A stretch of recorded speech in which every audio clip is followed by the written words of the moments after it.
So what's being suggested is, this is inspired from a quote, I guess, from Patrice earlier, um, that there's no such thing as personal life.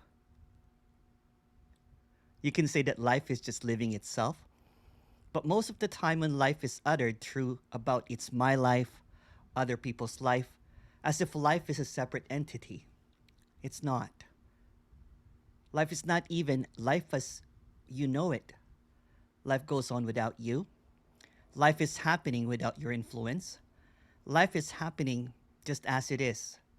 Life is this unknowable and you think you own it. When life is personified, when it becomes a personal life, um, then it becomes an ownership. It becomes a separation. So your apparent version of life is just a story. Life is a fantasy.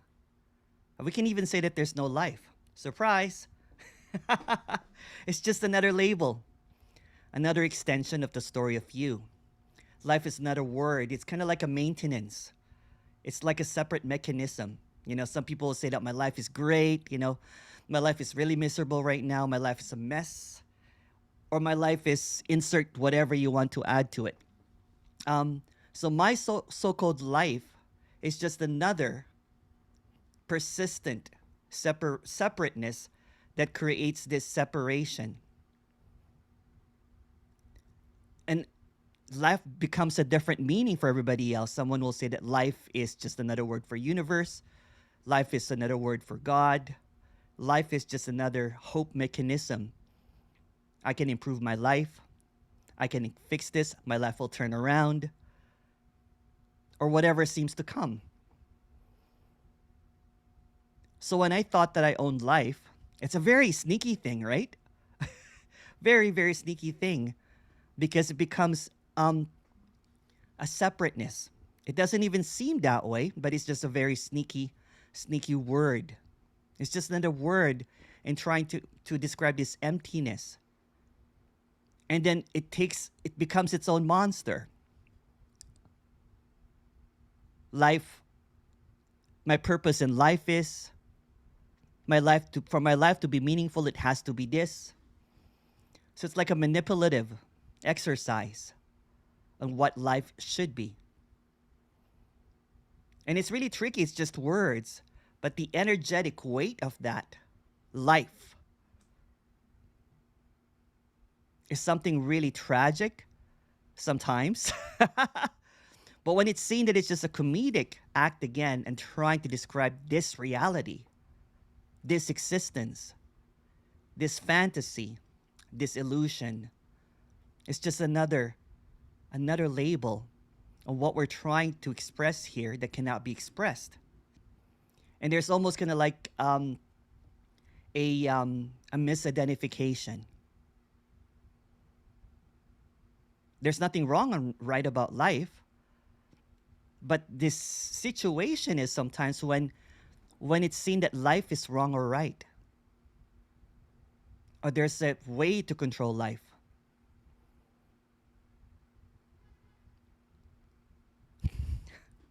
Or you get obsessed about what life should look like.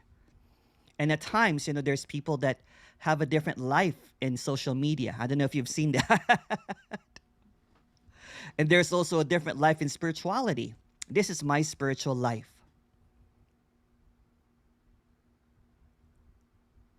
Or this is the way that life should be. As if life has to bend into your submission. Or should bend to your wishes and desires.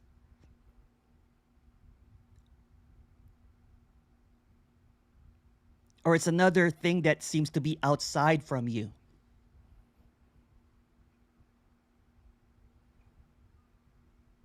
Or life's not treating me good. See how it can like morphs into stuff, you know, like life, consciousness, God, higher self, spirit, soul. All of these are just ideas. All of this is just another narrative. My so-called life, my biopic, my biography, my existence. my meaning, my life's purpose. And sometimes it gets stuck that way. There was I was talking to Jonathan about this, about thinking that I can find life's purpose. It becomes this kind of like this becomes this driving force. So when I think that I found my life's purpose was supposed to be helping others, and just becomes this mantra, this become idea of what life should be, and it becomes kind of like a drive in itself. This neurotic tendency to shape life the way that it should be according to you. And then when life doesn't turn out the way that you want it to be, that's when life becomes so shitty. It becomes, I'm a failure at life. As if life is an entity, as if life is a being. Life is a separate from you. Let's take the word you out and life out. What is there?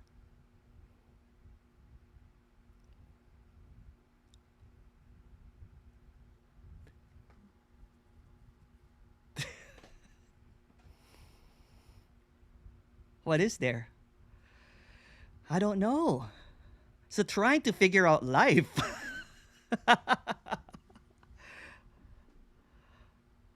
It's just insanity. It's insanity. It becomes this schizophrenic, dualistic idea of what should be and what shouldn't be. It becomes this ideology. It becomes this special purpose, meaning, journey. It becomes something when it's actually nothing. But life is just a word. You can exchange life as emptiness, just a suggestion. Emptiness is just happening. Emptiness is shitty. Emptiness thinks that it has a purpose. But that's just wording. So this that cannot be described seemingly seems life as we know it. Since everything that we know is illusory, isn't life an illusion too? Ta-da!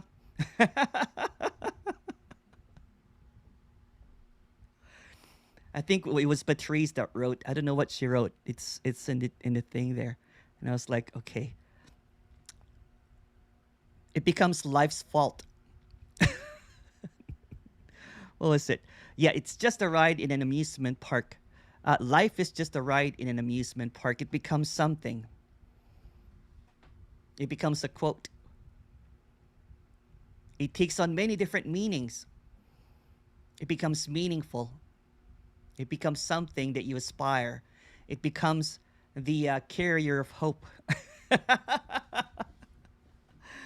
Although there's nothing wrong or right about saying life, it's just this very sneaky. Life is just this sneaky word that thinks that we're running the show, or something that we can nitpick at, or something that we can choose, or something that we're the doer of life. So life is lifing itself. There's no life at all. It's just statements. It's just words. So if you want to talk about life, we can chat about it or not.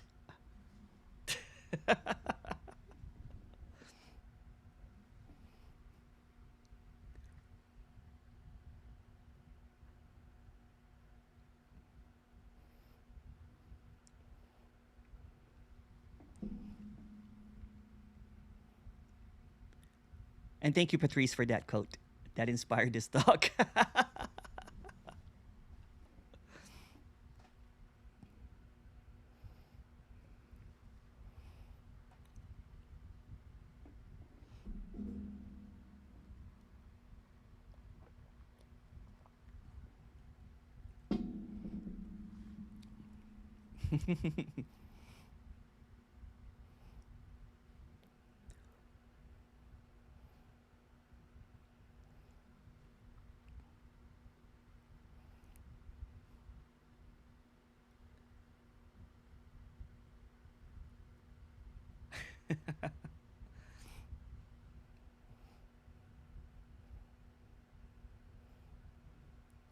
Someone said here, geez, Emerson, you've taken away everything now.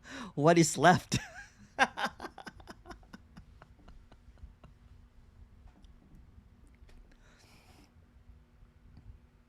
Nothing.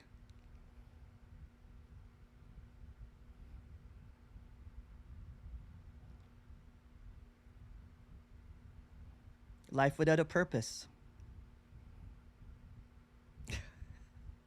Hooray! Anyone have a life preserver?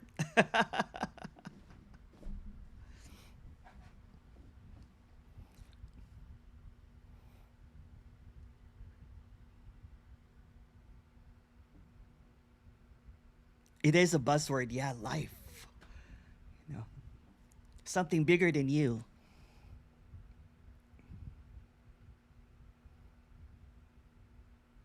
And it's funny because ever since in the apparent history of apparent life of someone, it becomes the central focus. It becomes the central figure. How's your life? How's life treating you? It's really sneaky, right?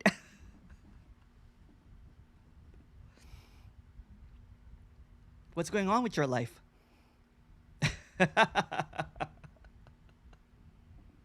Life is what you make it.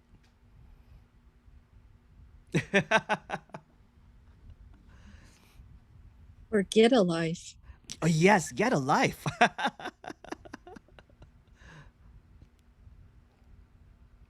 Hey, Steve. Hey, you know, my wife and I retired, Yes. and the big question is, so how are you doing in retirement? In other words, what's your life like now? What's your life like there? Yeah. Yeah, yeah. Oh well, I do these Zooms and talk about nothing. Yes. I gotta have the right response, I gotta Yeah. I gotta have a list of things that I can tell people that make it all okay. So I do Yeah, my yeah. exercise. I do my exercise. Yes. I get out and I walk or I run Yeah. intervals or Yeah. but really what I do is I think a lot about nothing. Yes. I It's didn't think hilarious. I would go to I didn't think I would go to this many of these Zooms. I think I sent you a note. I'm only Yeah, going to yeah. I can only do a few, but somehow I ended up coming back and back. Yeah. Well, that's just the way that life happens. Yes. And then I found this afternoon I realized that myself was sneaking up on me. Yeah, yeah. Um, It's a very sneaky thing. It's because it's I it's started thinking, oh, well, I'm okay with this emptiness. yeah. I mean, I got this. Yeah. I got this. Yeah. I could probably tell you what your answer is going to be. Now, you're more creative, but I could tell what your answer is going to be to like, maybe not the questions that these folks would ask. Yeah. Okay. But any new person coming in, I kind of Yeah, know yeah, yeah. where Yeah. you're going to come from. So I got this, right? Yeah, yeah. It's sneaky, yeah? It's sneaky. Yeah, yeah. But even that idea is also emptiness. It's really nothing. Right. Yeah. See, it goes in many kind of like, it goes into nooks and crannies of everything, right? Even life as we know it is an illusion. It's emptiness appearing Sure. as whatever. So anything that appears in life is just emptiness.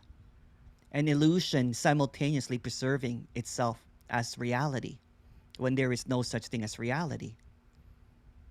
So life as we know it is just it's kind of like it's it's it's when there is a crash, you know what I'm saying? Like, well, I guess there's no life here.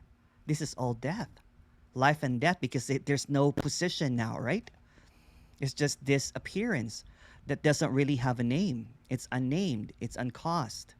It's unknown. It's it's not moving, but it's also moving at the same time. So it can never be captured. It's not the Life magazine with the front cover of what life is. Not the version of it. No, no. No. But life is it's not the life the what do you call it? The board game. Have you played Right. that? Yes, of course. Yeah, Well, it's yeah. and it just becomes this whatever it is, the minute to the massive to the what you think is the outside and inside and external and internal is the same. It's whole. So there's not no life that is that you're ruining. No. No, your life is not ruined. Your life is not wasted. All of these are just statements, you know what I'm saying, that keeps on maintaining this facade of reality. Because someone said, well, this is life and this is reality. But who knows that? I mean, imagine, we have whatever we have at the moment, Yeah. and we're orienting to that. Now Mm. go to Puerto Rico, Yes. where all of Puerto Rico was without power. Incredible. It's Oh, like Puerto Rico. Sorry, I didn't hear that. all of Puerto Rico from the storm was without Oh, power. wow. That's like a whole other life. It But is. Yeah, it's yeah. not. It's It's not. not. It's not. It's just what seems to be, saying this is kind of like all that there is this. There's nothing outside of this. So even the idea of life in Puerto Rico is also this, meaning that it's all just this fabrication It's a, of it's a, reality appearing as Puerto Rico losing all the power. But of course, when you go to Puerto it's an Rico, idea there's that going to be a just Puerto popped. Rico Yeah. there. Yeah. Or for Right. example, when you talk about someone and they'll say, how's your life? And then all of this kind of like, wow, my life has been this way so far, and this, and that. So it this apparent seeing seemingly brings life to whatever it pays attention to.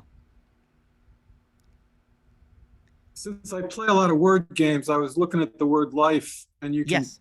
twist a couple of letters to get the word file. Yeah. So we have a bunch of, going back to maybe your book idea, we have a bunch of files. Oh yeah, at this point in my life, I was a radical leftist. Yes. That went away. Then I had to do something to make something of myself. So then there was the lawyer period. Yes. Somehow during that, Yeah. you know, I had to be better at everything. So I had to become, this spirituality thing snuck in. Okay. Yeah.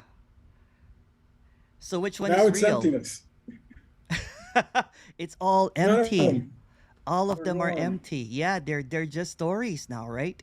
As if they never even happened sometimes. When you go to sleep, none of this is happening. None of this conversation mattered. Even life doesn't exist. Where's life? In deep sleep. And here we are, saying in the story anyway, so concerned about our lives. How does our life look like to others? What others' life looks like? Or, I don't know if Kat is here, the life of the queen with the rainbows and shit. Oh, Kathy's there. Be safe in PR. Yes. Yes. It is all of these appearances of life as we know it. There's a trick there, right? It's just a knowing. And all knowing disappears either in deep sleep or at the end of this apparent life. So even the life of a sage, the life of a, are all stories, life stories. Right. Yeah, a life of a superstar, a life of a beggar, all ends up the same, nothing. And it's all we're imagining. Yes, yes, and there's nothing wrong with that. It's stunning. Although life is just a fantasy, life is an illusion. It's stunning. It's brilliant. It's wow. There's contentment. There's gratitude. There's love, there's loss, there's sadness, there's joy. There's little things and there's massive things. There's the moon, there's the dewdrop on the grass. Somehow we label it all. And then the big label is life, which is another label. My life. Or when you're into spirituality, my soul. They can be interchangeable. My spirit. But when you're a kid, when you're a toddler, what is life to you? It doesn't mean anything. it's just candies and play and, tantrums and stuff. They're not aware of life. When there becomes an apparent awareness, you know what I'm saying? Of this apparent, oh wow, there's life. Then I have to control it. Now I have to shape it the way that I want it to. Now I have to make a life out of this. Gimme. Gimme, yeah. Yeah. Thanks, Emerson. Yeah, thank you. And it Thanks a becomes lot. this many different narrative, right? My life as a monk, my life as a teacher, my life as a lawyer, my life as a scientist. And all of this identity, all of these figures, you know what I'm saying, that is imaginary figures, shadows and light, mirrors and smoke. And goes, it's life as we know it, Captain Kirk. Now that you're mentioning reality, another quote arise to be burst. Please, dream alone and it's just a dream. Dream together and it's reality. Ooh, that's beautiful. Yeah. I like that it's an African, beautiful. From one of those batchy Italian chocolates. Ooh, chocolate. So what's wrong with it?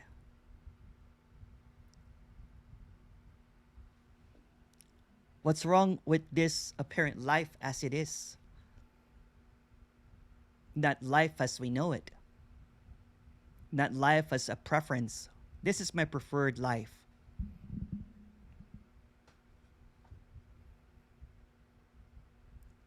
The word life is so serious.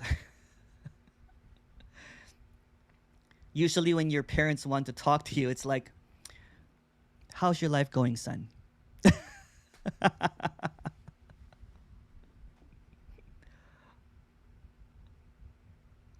Oh, is that a cat, Tej? How's your life, cat? Yeah, this is Roxy. Hey, Roxy. Let me see ya. I'm gonna spotlight you, okay? She's really quite mischievous. Oh, wow. Hi, Roxy.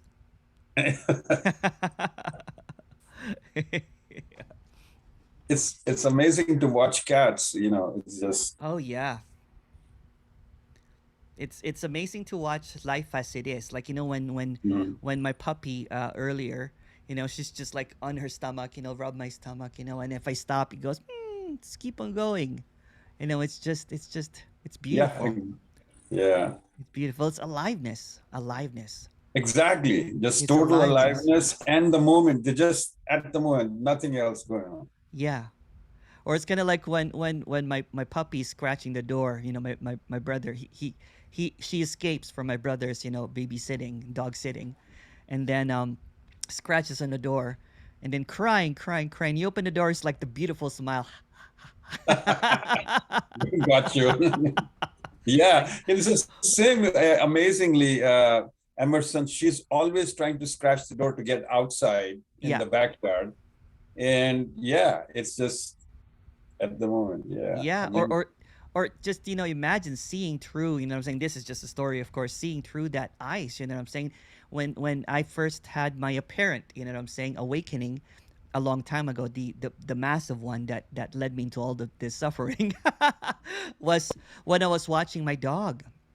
Watching my dog just kind of like interact, with just as it is, with just total acceptance, not really kind of like having, like I was looking at my San Miguel, saying looking at someone that was just, there's this in the downtown east side, kind of like LA. There's this area that is very underprivileged with a lot of addictions and everything. So it didn't matter if someone was shooting up heroin or something. The moment that I see that, I have all of these stories prepared that comes out. I'm like, oh my goodness, even, and I was like thinking the thousands of hours of meditation, I don't have any compassion, as if I have to learn it. But when the dog can like sees it, there's no stories. Yeah. Yeah, it just smells. It's just guided by smells. And it was just really accepting to everyone. So I was just following that, and I was like, okay, this is just a full acceptance of everything that's happening. Of course, I made it into a narrative. It became my enlightenment. My life, it became my life. It became my life of servitude, my life of serving others, my spiritual life, my enlightened life. Became my Yeah. life. Yeah. Just But it's life amazing to happening. watch animals, it's just Oh yeah. there, I like there's I I no like thought, watch no process, just the moment, no, whatever is no. happening. I like watching the Discovery Richard Attenborough. Sometimes I turn out the volume and just watch it. Oh Just yeah, the I've watched animals. those. Yeah, Beautiful. yeah. Beautiful. It's just as it is. There's just this apparent appreciation when it's seen as it is. Even when the whatever kind of like judgment or preference is seen as it is, it's just what is. It's just what is. There's this emptiness and everything that is so obvious. That is so obvious that um, when I see obvious, there are no thoughts about it. There's no interpretation about it. There's no trying to figure it out. It's just movement. And it's stillness and movement, because for movement to happen, there has to be stillness. So it's just dynamic stillness. If you're watching kind of like a show without labeling jaguar, elephant, antelope, um, whatever, it's just these colors appearing, and it's just this sounds. It's just this immersive paradise of expressions,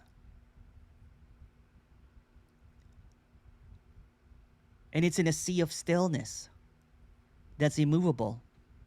Mm. So as everything is moving around, everything, the colors, and you know what I'm saying, but it's all still at the same time.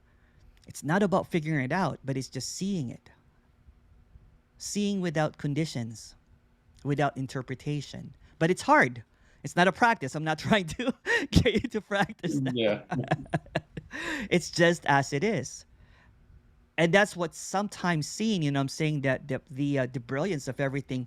If you know what, and I've seen this in the story anyway thousands of times, right? When I go running, and I'm like, when there's this kind of like, especially when you reach kind of like that 8K, or when you're a runner, and then you see all of these flowers all of a sudden appear out of nowhere that you've never really noticed before. I'm like, oh, those are really beautiful flowers, because the narrative drops down. You know what I'm saying?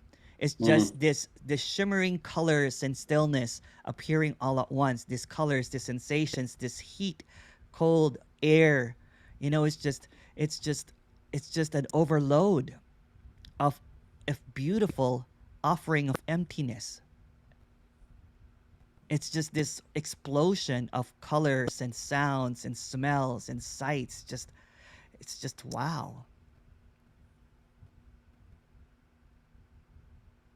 And then sometimes it's really shitty. You know what I'm saying? Sometimes, and it's the same as kind of like, um, it's the same as like, oh shit, I have to wash my dog. He just rolled around some mud, kind of like, or when he sees a dead carcass, like animals like doing that, they're like rubbing their body, when they see a dead carcass, and you're kind of like carrying this skunky smelling puppy, saying, and you still have 5 miles to go, and I'm like, but that's also an explosion of colors and sensations and everything. But there just seems to be a preference. What makes this apparent experiencing without an experiencer beautiful, because it kind of like, then when you smell roses, then you're like, oh, that's sweet smelling, it's nice. Or when you smell coffee, it's nice. Because if it's just all the sameness, you know what I'm saying, then there's just this comatose nothingness. But what's appearing is nothingness, comatose, and aliveness. But it's all dead at the same time. Meaning nothing can happen to you because you're not even alive. There's not even a witness to this. You know, people say, witness this. No, that's separation. There's no seeing, seen, and seer. It's just all of this illusion. And that's the trouble sometimes is when you think that you are the witness now. And it morphs again into specialness. That I'm the awareness of this awareness. That I'm pure. All of this narrative, all of these stories is just an obstacle. Just to see the simplicity of this. The complex simplicity of the naturalness that's extraordinary. The naturalness of shit, I'm late, and you're running around and you're sweating, you know what I'm saying? Kind of like, that's natural. What's wrong with that? Or the apparent anxiety, you know, saying going on a first date, that kind of thing. Somehow, you know what I'm saying, that's kind of like, oh, I should not do that. And it's just this, but we call it something, right? We call it a negative or a positive experience when it's all just disappearances of whatever seems to be happening. And then we call it my life, your life. I want his life, but it's just another imagination. Be a cat. Like a dog. Yeah. Yep, exactly. Yeah. Beautiful sharing, Emerson. Beautiful. Oh, thank you. Thank you. Thank you. It's really nothing.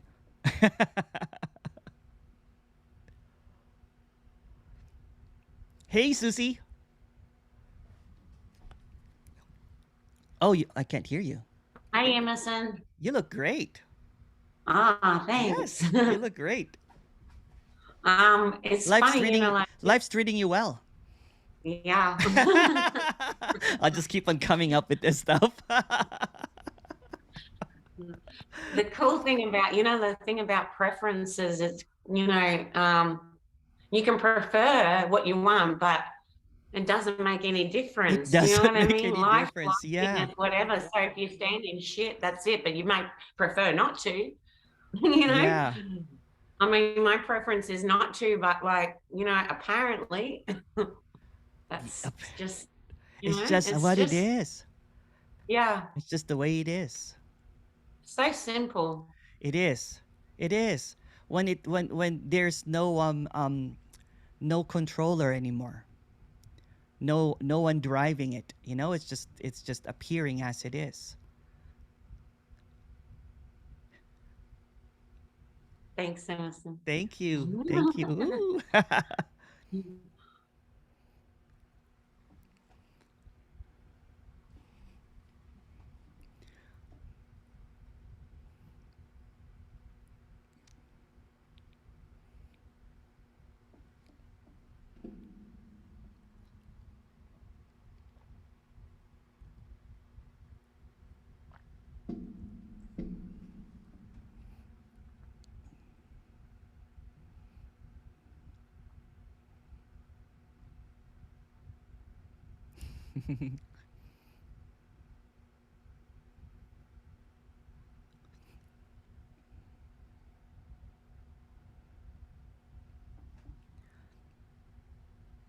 Life is as serious as death or love. Yes. Thank you, Laura. Yeah.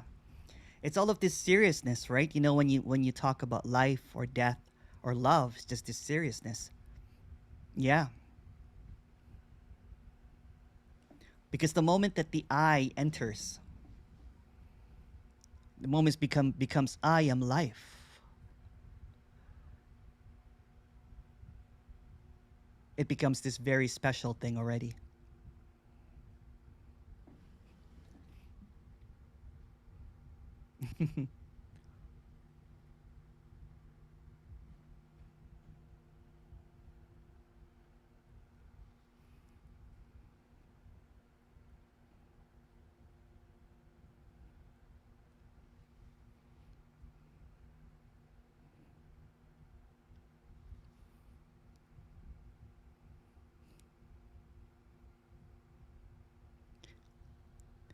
Hi, thank you, Emerson. Today was a home run.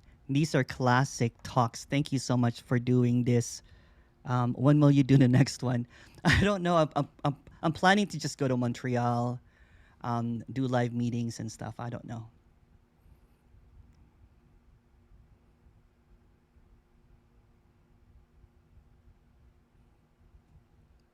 And there's a message. Yes, it's the seeming anxiety around almost everything that led to spirituality wanting to change life. Yes. Change the focus to confidence or whatever. Yeah.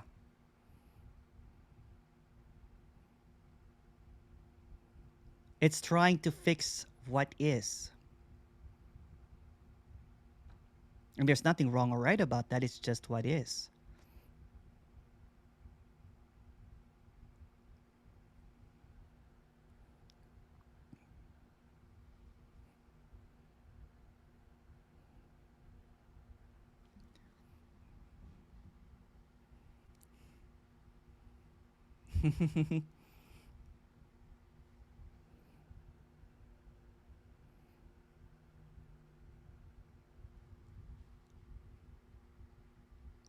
Again, without any kind of, identification or ownership of what seems to be happening, it's actually really gorgeous. Whatever seems this sensations arises, even this apparent anxiety, when it's seen that there's no future, all of this is just this expressions, this sensations. It's like this immersive 360 degrees um, immersion simulation, holographic, um, artificial, intelligent, stunning, all out show. What a show! And it starts all over again in the morning. It's beautiful. Kind of like what I was saying. What now? This.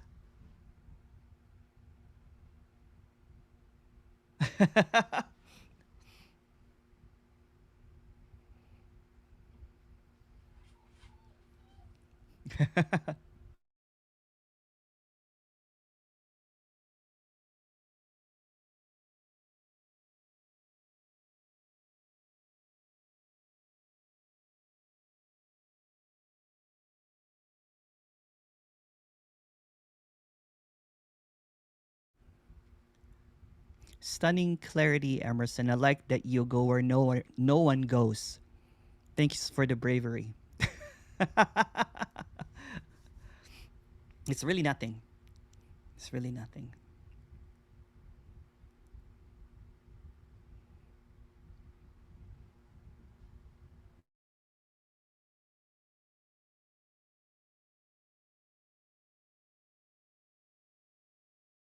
Oh, sorry, I forgot to ask. And if you want to talk about that, or Laura, if you want to talk about what you wrote, please go ahead.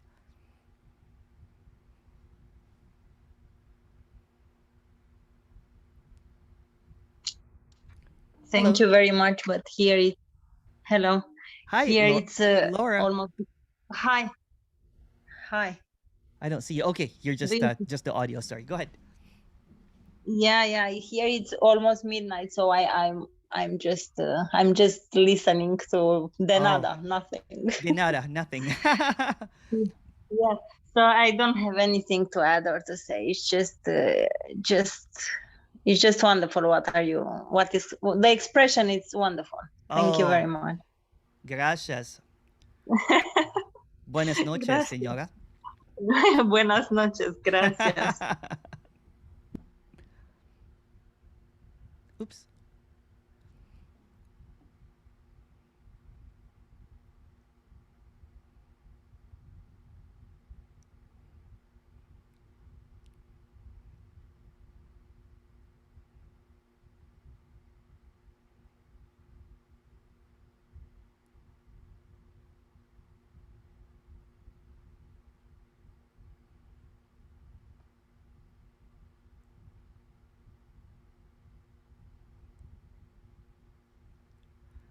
Emerson, you always smile. Is I born spontaneously, instantly between thought and feeling?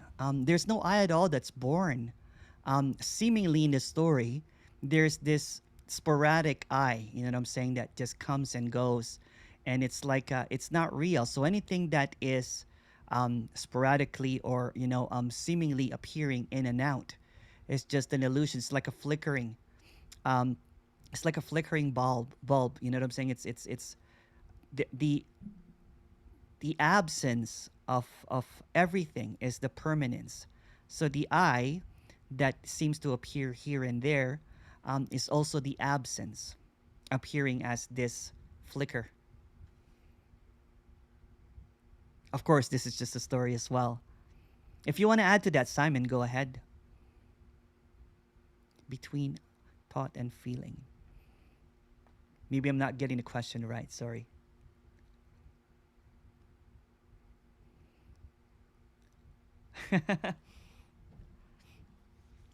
The reason that the Emerson smiles is because there's this in loveness in talking about this. It's kind of like DJing. If you go to a club where I'm DJing, there's always this smile too. It's the same.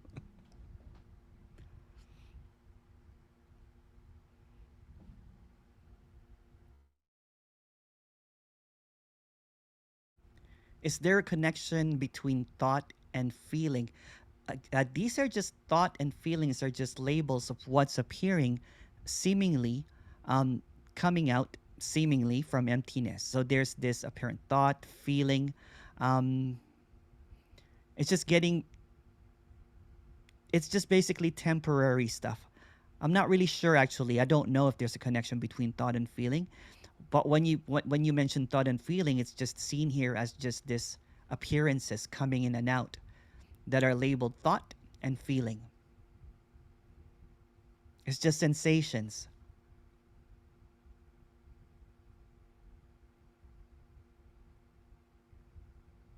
They're like soundtracks. Sometimes um, if you're watching a horror film, if you're watching the subtitles, there's going to be ominous sound, and there's this sound that comes in. It's kind of like created. And for example, there's this I was watching kind of like a show, and it had hopeful sound. So there's this kind of like increasing sound. It's just appearances in the sea of emptiness. They're appearing simultaneously.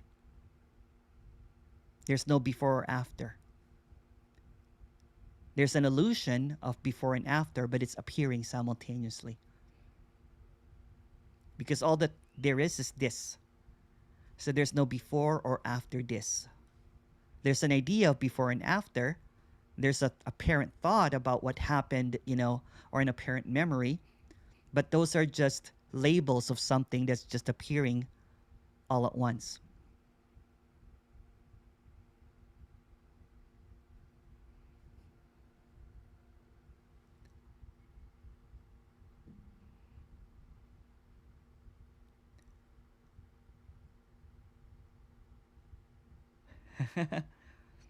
Oh, thank you.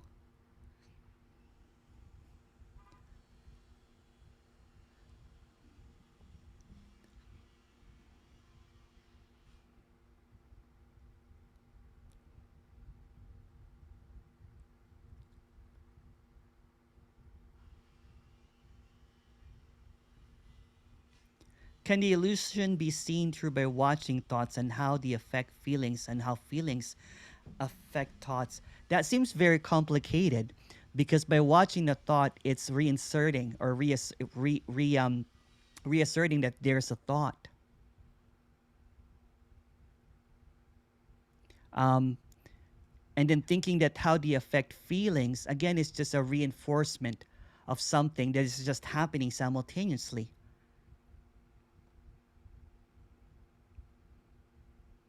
It's just another practice in separation. I used to watch my thoughts when I was meditating. I used to try to grab it, so I would be kind of like, oh, that's a bad thought. Oh, that's a thought. It's like a fly swatter, you know what I'm saying? Or observing it. It just creates this separation when everything is whole already.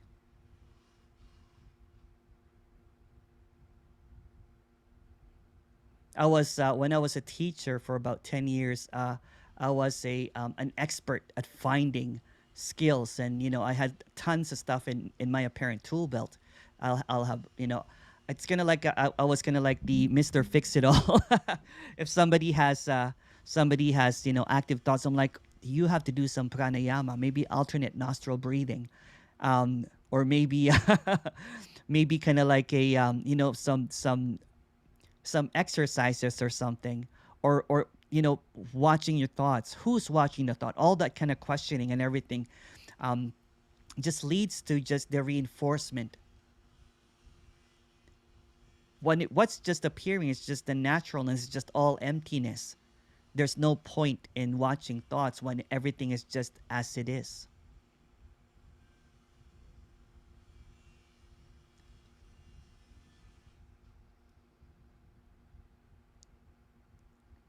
Or some people even get convinced that they don't have thoughts.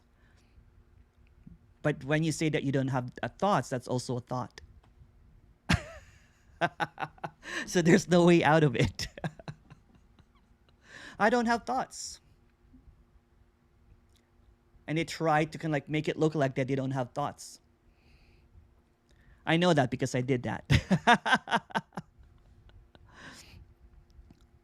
But what if you love, I love stories. But what if you love stories? Yeah. This loves stories. Again, there's an appreciation for stories. So what? Everything is a story anyway.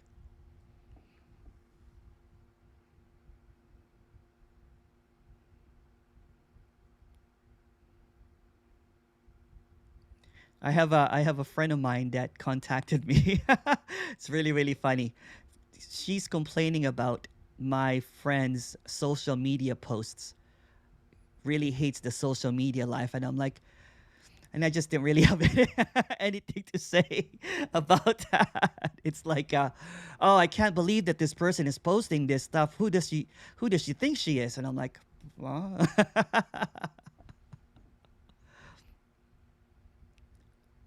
Thanks, Emerson. Gotta run, but looking forward to tomorrow. Yes, thank you, Steve. Have a nice life. I just had to insert that in. I'll see you tomorrow.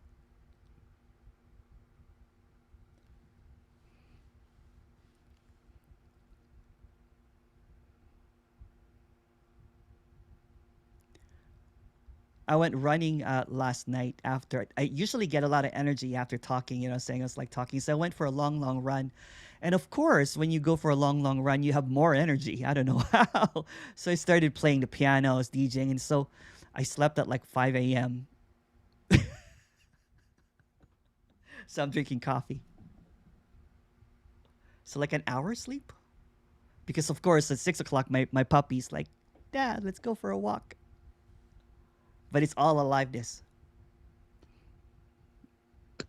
Hi. Hey, Kathy. Hey. Hey. Hey. Yeah, you're running 10K. Good for you. The rest of us are in turmoil. Maybe 5K last night, not quite 10K. No. I mean, I said, you explain, you go into intimate detail. It's wonderful how you respond to everybody. Oh, thank you. Really is. I mean, nobody else would, well, I can't, who could make that assumption. But what happened for me today was like, there's nobody here, but obviously somebody, like the dark night of the soul came caving in. Yeah. Yeah. Yeah. And not to, you're going to be like, oh, is she, yeah. Not to be, but I was like, I only found out like 2 weeks ago about the homeless. It was 2 weeks ago.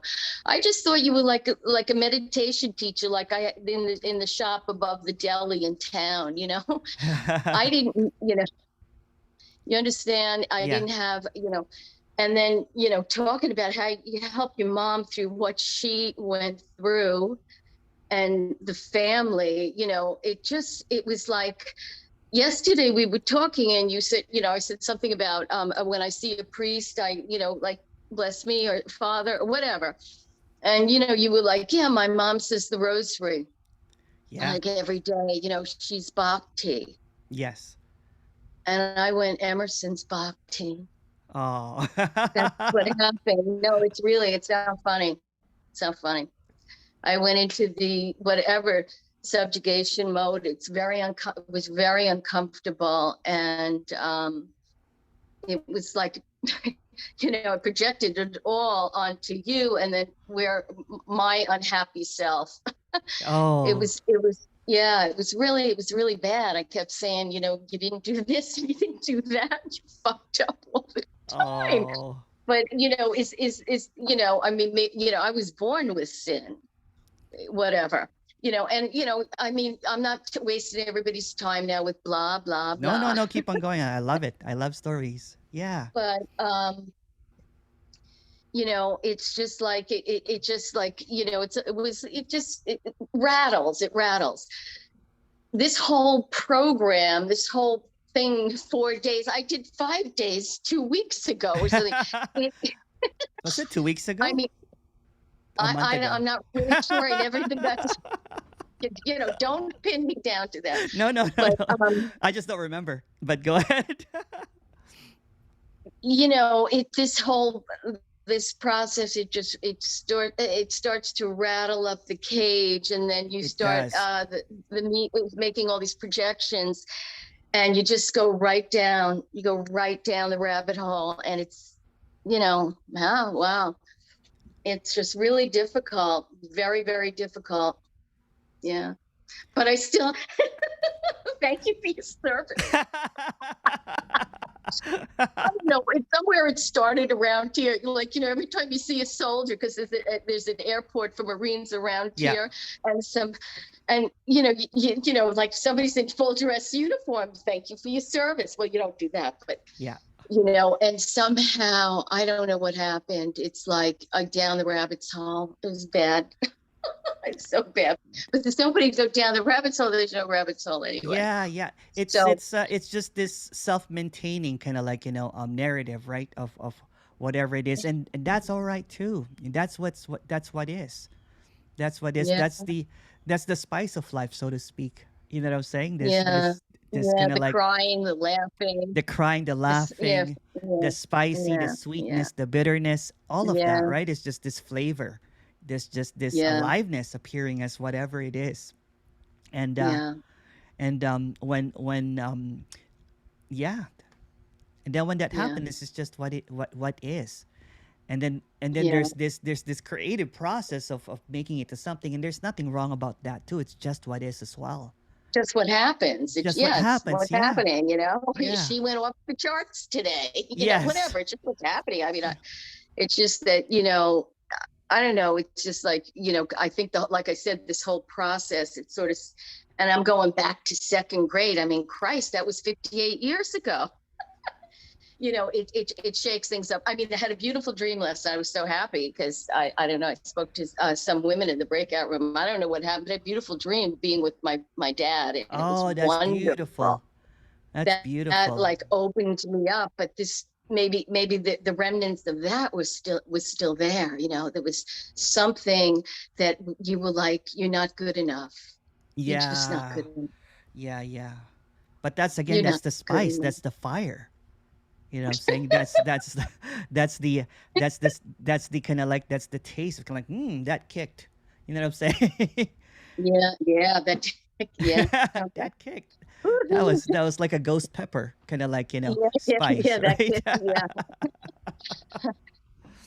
Well, you know, I, honestly, too, I was thinking too, when I was going through it, I said, well, you know, I would never have a one-on-one with you. Oh no. And not because no, seriously, I have to see a therapist first. Well, this character You're actually not a therapist. You're not a therapist. No, I'm not a therapist. There was this there was, you know, when I was going through that, you know, because it was just really neurotic and everything, and there was depression happening throughout the seeking. I did see, you know, like a therapist, you know, while I was listening to this, just to kind of like, you know, and it helped, you know what I'm saying, in the dream, because it was just patterns after patterns after patterns, and the therapist luckily was a very awesome, awesome person that was almost like a non-duality speaker. We'll say kind of like, what's wrong with that? That's what's happening. It was just kind of like, what? Are you a non-duality speaker? You had to search him out. Yeah. You had to search him out. Yeah. Yeah. You're not going to find that in your normal Yeah. a therapist office. Unfortunately, I even thought of it. this person retired, but it was just a brilliant kind of like a therapist, right? It was like almost like a sage, you know. It was just beautiful. So I was just kind of like letting it all out, you know, and it's just, that's like therapy. It's just kind of like letting all that seemingly stuckness of all of these stories, and it just kind of like, it's like a vomiting of all of that, and then the response is very curt, kind of like, all right. Yeah. Like, okay. Yeah. And then I'll say more stuff again. Yeah, that's what you need to hear. Yeah. I was even thinking about contacting Dawn. She speaks with Richard Sylvester sometimes. Yeah. I mean, I would go there. I mean, before you even wanted to, I would even like say, oh yeah, let me do a one-on-one. Again, this is just all stories though, because you'd have to call them medics.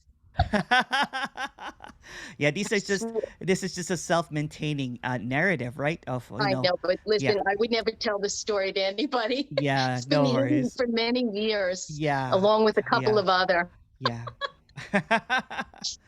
That's what happens when you're 70 years old, you know, and you've done. I thought you were 50. No, you're 50. Oh yes, that's right.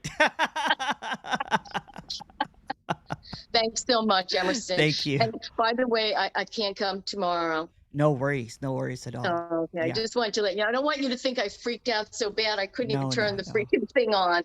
No. But you know, thank you so much. Oh, of course. From my heart, really. No worries.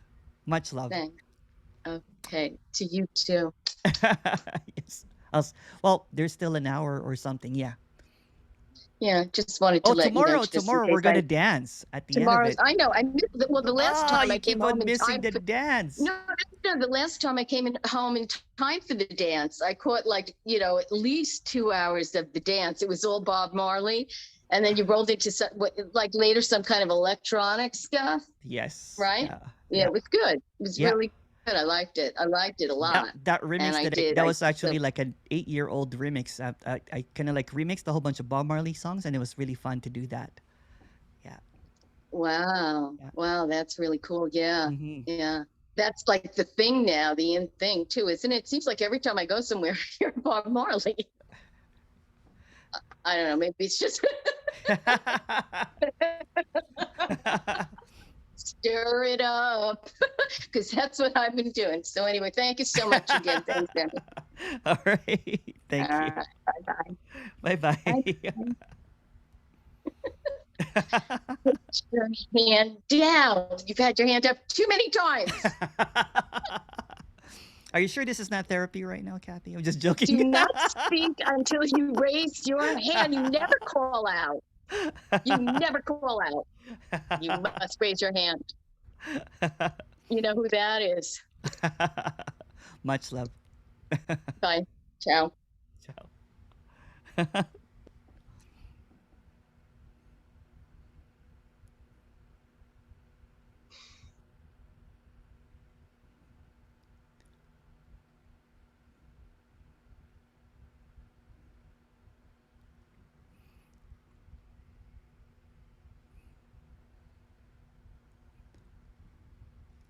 Hi, Simon.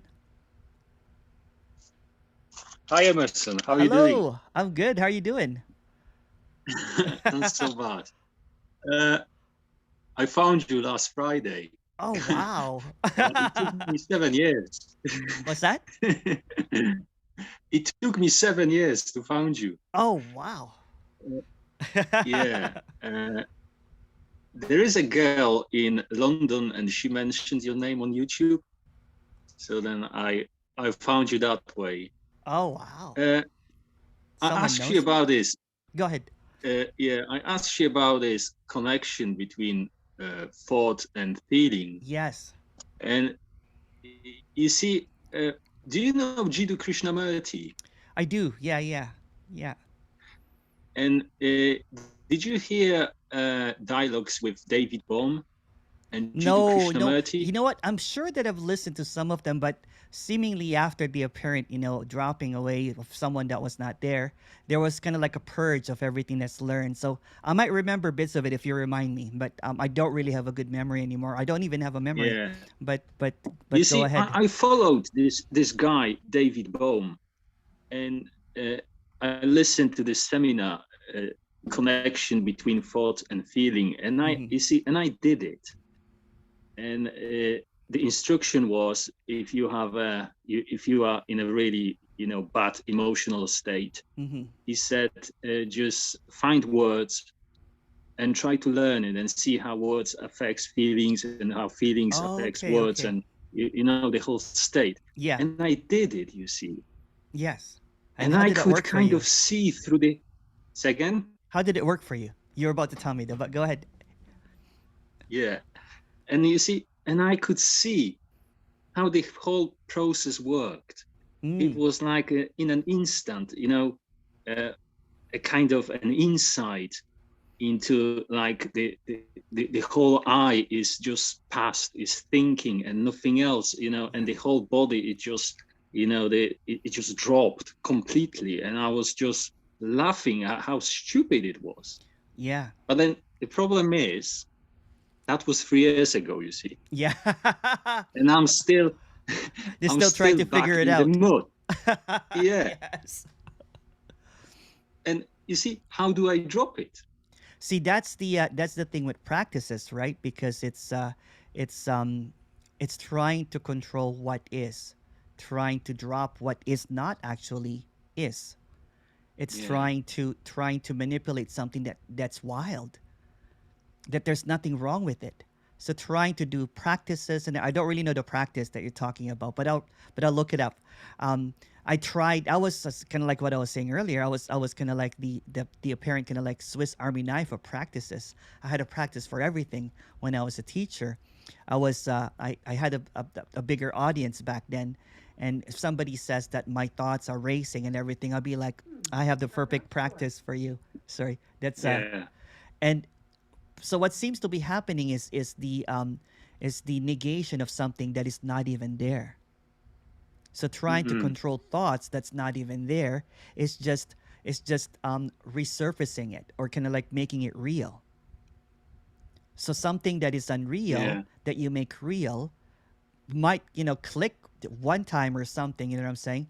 But the maintenance of that is quite frustrating.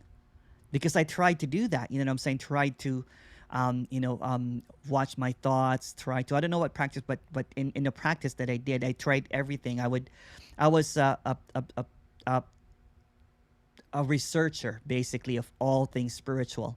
I had books, scriptures, and everything. So I was gonna like, basically, I'm a hoarder of knowledge, right? So it hoarded all of this knowledge, and when it seemed that none of that actually really mattered, it's all bullshit, right? But the belief system, for example, in practices and everything, sometimes it works. Sometimes, somebody kind of like in a breathing practice, for example, someone will start crying. I'm like, oh, wow. So yes, you're releasing your old trauma this way, but it's bullshit. Yeah. All of these practices are just perpetuating that there was something wrong in the first place, right? It's nice sometimes, I'm saying it's nice sometimes to have that experience. It's really liberating or whatever. But sometimes somebody will have a panic attack, and I'll say that there must be something that you need to work on with, right? It's the same with thoughts, right? It's just a guessing game. It's kind of like doing spiritual practices or even mind techniques and everything like that is kind of like a guessing game of something that's not even quite there. It's just reinforcing it all the time, right? For example, if you say, I am not here, I am not here, I am not here. Maybe one time it will work like, oh, wow, that feels really great. But maintaining it just keeps on reinforcing it, because especially when there was a moment in apparent time that it felt really successful, right? It hooks you. So have you been trying it all this time, or just you can't do it anymore? You see, I want to get it back, and that's the problem. I want to get it again. Yeah. Well, you know what? There's no getting something that you never had in the first place. Yeah. Yeah. So you're trying to recreate something that's an illusion, because what seemingly happened in the past didn't happen at all. It's just imagined right now. So you're trying to imagine something that's imagined to make happen in this imagined reality. When everything So is there is moving. nothing really that can be done. No, because there's no you doing it. Yeah. There's no you doing it. If there was a science to completely eliminate thoughts, it would have been done by now. But since it doesn't exist, there'll be a brand new billionaire kind of like setting shop, you know what I'm saying, and knocking off Tesla and and whoever's on the top of the list of, and everybody will be lining up. It will be the new thing. But since it doesn't exist, how can it get rid of something that is not even there? But you see, but why did they come up with this breathing? Why did not? They come up with that? Why not? I just don't know. it's the spice in this appearance, called apparent life. It's just disappearances, right? It's like it's a story. In a story, sometimes there will be breathing, sometimes there will be like practices. Anything is possible. So in this infinite expression of infinity, there's breathing techniques. There's an expression called silence. Another thing, you see, so I got nothing then. No, what do you have? Again, there's the problem with that is that creates this false hope, right? Yeah. It creates this false hope of something that you've arrived at. I got there. And this and this I is instantly identified with it. What then I the story just goes on. Yeah, but there's no I even. See, that's what's being expressed there. There's no I. When you go to sleep at night, where's the I? When you're doing something that you love, like, I don't know, cooking, swimming, jogging, running, DJing, listening to music, where's the I? So how can you get rid of something that does not even exist? Yeah. Yeah. So you see, and I meditated every day. Of course you did. For 7 years. Just 7 years. Oh, dude, you haven't even reached 10 years. I'm just joking. You don't need to reach 10 years. Yeah. There you go. Yeah, it's seemingly what seems to occur when there's this it's basically an avoidance of what seems to be appearing. So sometimes in this illusory existence, there's going to be this appearance of I or whatever. It doesn't mean it's real, but when you're focused on it, you make it real all the time. When you're focusing on how to lose the I, then it just reinforces it, doesn't it? Because you're thinking it's not natural. But you see, but if you don't do anything, then what? It is what it is. And, yeah. Does a toddler do anything to? No. It's just what it is. No. It's not trying to get rid of the I.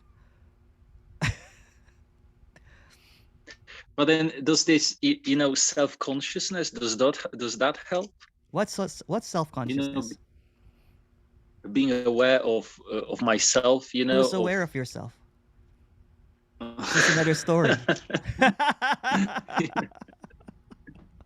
Yeah, but you see, but this self-awareness, this self-consciousness, it causes you feelings. It might cause you anxiety and things like that. Yeah. So why do you care about the self-consciousness if it causes you anxiety? It's well, you see, I don't do it. It happens itself. So how does it happen by itself? I don't know. This is the mystery, It's just. So you just figured out the mystery. It's called self-consciousness. Well, Or is we that call something it learned? self-consciousness, but God knows. Yeah. Who calls it self-consciousness? Sorry, I'm going kind of like who calls it self? I hope you don't mind. Who calls it self-consciousness? Who's the we? Well, we human. Well, obviously I read it somewhere and I learned it. Yeah. So is everything it's learned a concept. through? Yeah, it's a concept. Yeah. So thinking about a concept and accepting the concept is also a concept. So you're just talking about a concept, about a concept, about a concept.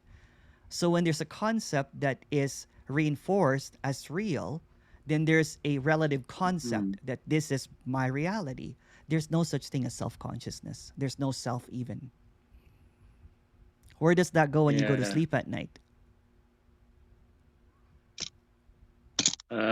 Yeah, that's it goes to sleep. No one goes to sleep. It's not there. Yeah. It's absent.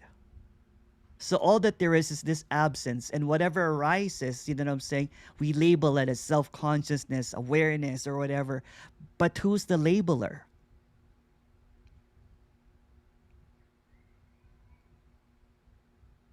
Well, that's a good question. Who is it? So, but everything that you'll come up will just be a guess, will just be an idea. So even if you say consciousness, God, awareness, they're all concepts. So the apparent transcendence of all. Yeah. Go ahead, sir. My grandfather, he used to tell me, whatever you say, you had to reach somewhere. You have to reach? And it kind of, you had to read, like reading book. Yeah. You had to read somewhere. Yeah. And this kind of, I remember that, that was a long time ago. Yeah. But that's true, because what can you read? It's just a concept. Everything is a concept. This is the only way to. Yeah, so this is speaking in concept to expose that everything is concept. So everything that comes out is concept. So concepts and concepts and concepts, they're the illusion that seems to be running this show. You know what I'm saying? This appearance and everything. There's a concept of an apparent person there. There's a concept of this apparent person here. There's concept of reality appearing. There's concept of everything's a concept. So the concept that's appearing is just this impermanence, meaning it's not real. It comes in and out. You know what I'm saying? This concept comes in. It's just concepts, conceptual. But what seemingly is permanent is the silence, is the emptiness, where all of these seeming concepts come in and out from. The illusion is flickering, but there's this emptiness, this seeming base that everything arises from. So the only thing that seemingly is that transcends all of this idea, it's the one without any idea, which is the silence, which is the emptiness, which is the blankness. So this is blankness. And everything that arises is this idea, is an illusion. So what's wrong with illusions when no one has any control of them? It's just an appearance. So David Bohm and all of these people is trying to negate something that's not even there. So that just imprisons. That's just another bondage, because there's another idea of what freedom should be. Freedom should be the absence of this. Freedom should be whatever.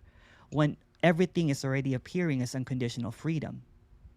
There's this peace already that passes all understanding. There's this peace that is permanent.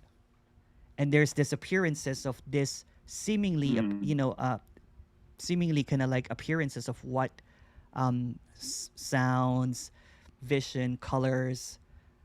It's stunning.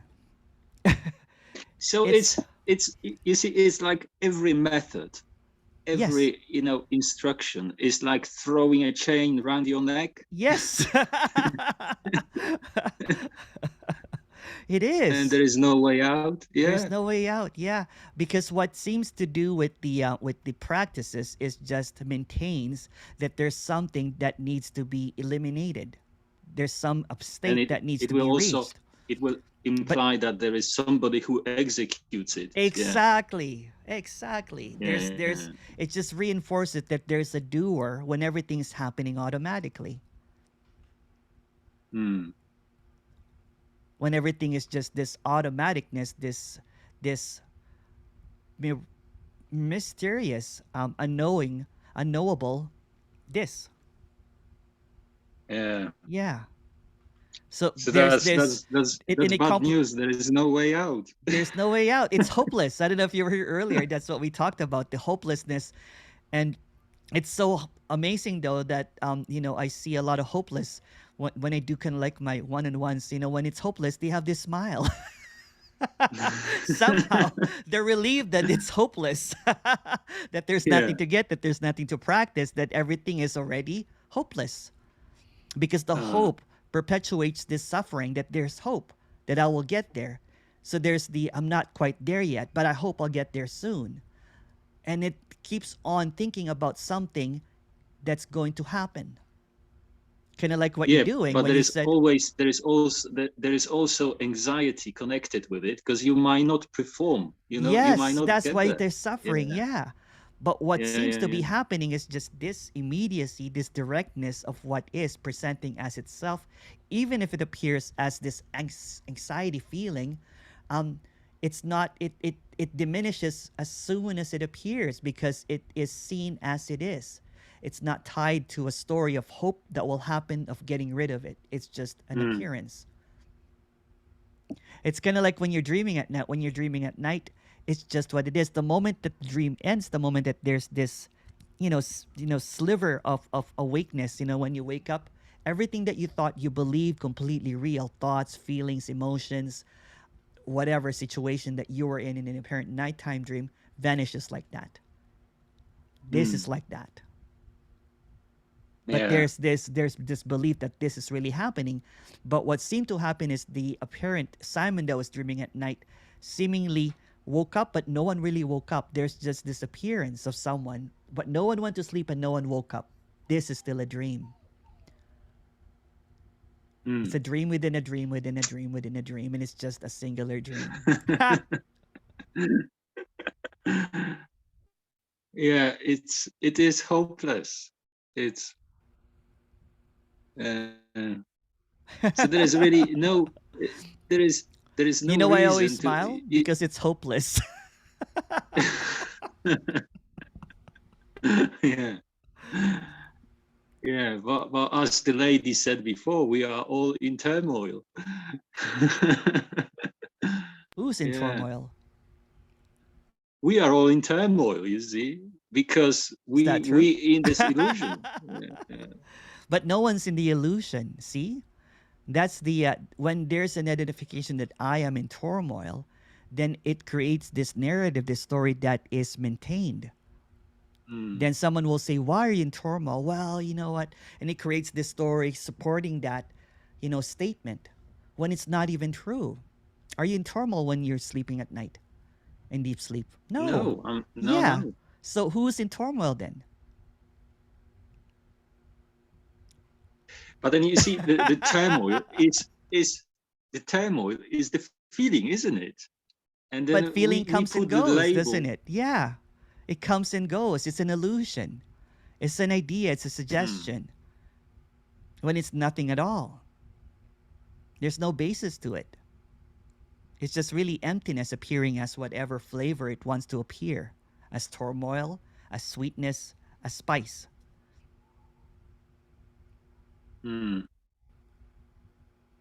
Oh, Emerson. Oh my God.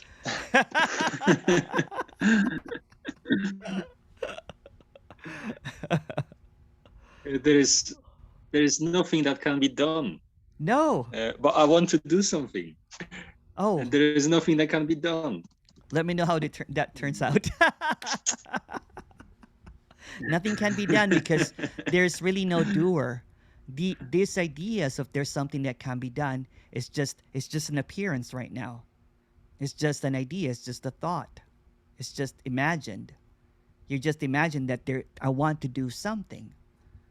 But what's appearing is just this immediacy, this directness. Is just words labeling something that's a feeling, a sensation, that's not even real. And it feels so real. Of course, like a nighttime dream. Yes.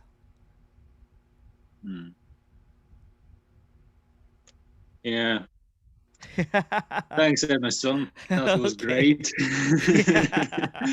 Thank you very much. Cheers. Thank you. Thank you.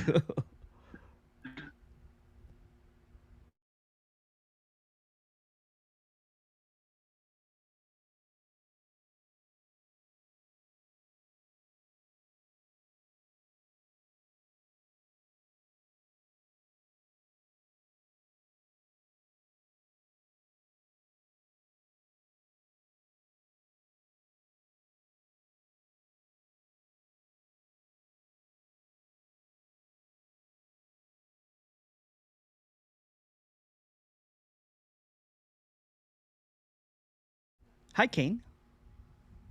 Hi, mate. Can you talk about anger? Yes.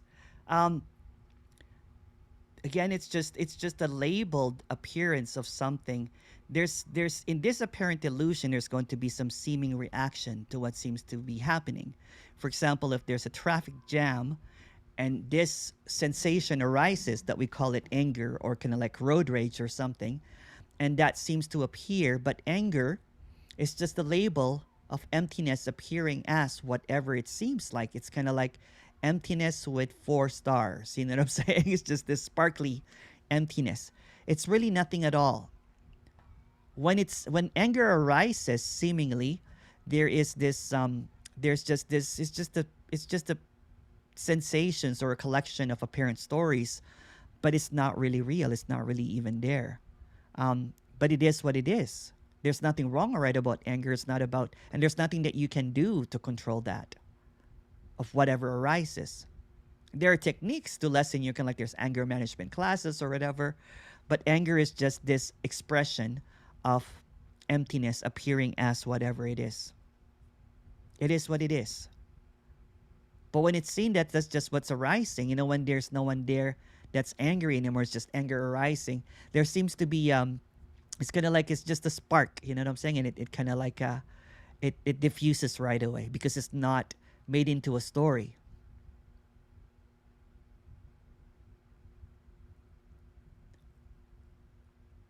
And this is just a story. No one really gets angry. It's just anger arising. But when it becomes a personal thing, when there's an attachment, for example, oh, you know what, all of this stuff, then it prolongs it. It becomes this almost kind of like this own monster. But it's not real. Oh, thank you, Laura. Thank you, Laura.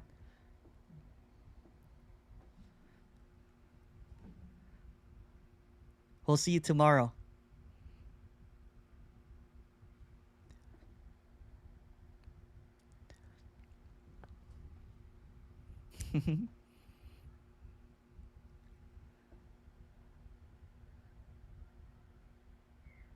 Thank you, Emerson and Simon. That was a brilliant conversation. Thank you, Simon.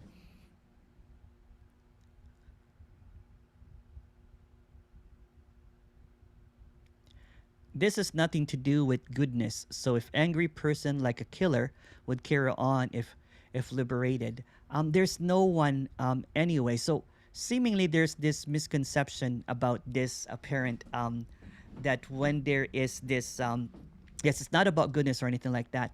I have not really met, and this is just a story as well. Anything is possible. There could be a liberation of someone that is an angry character. But in this apparent experience, and I'm saying, I have not really met an angry speaker. Because what seems to arise also diffuses simultaneously.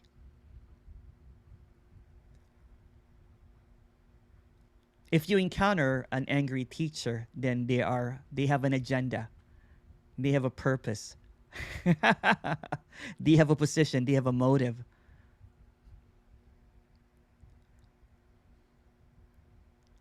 I can name a couple, but I won't.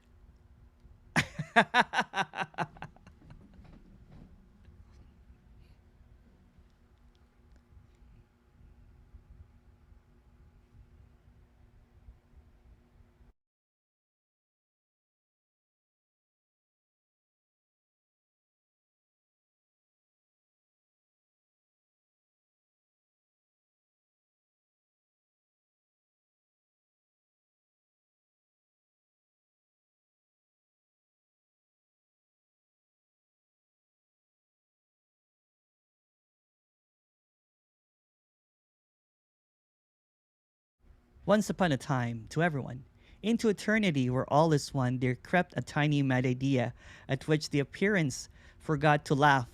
Yes, in the forgetting did the idea become a serious one, and possible of both accomplishment and the effects together we can laugh and dance them both away from the understand the time cannot intrude upon eternity. It's a joke to think this time can come to circumvent eternity. I like that one, yeah.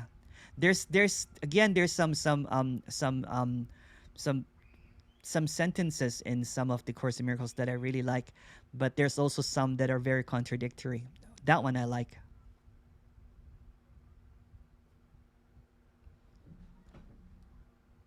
But thank you for sharing that. Once upon a time.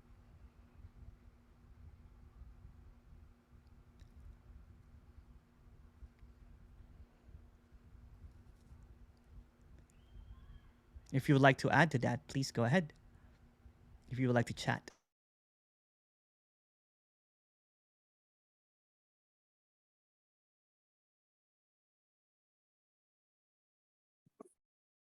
Hey, Emerson.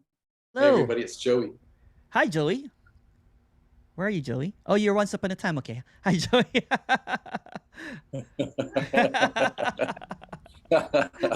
It was a little.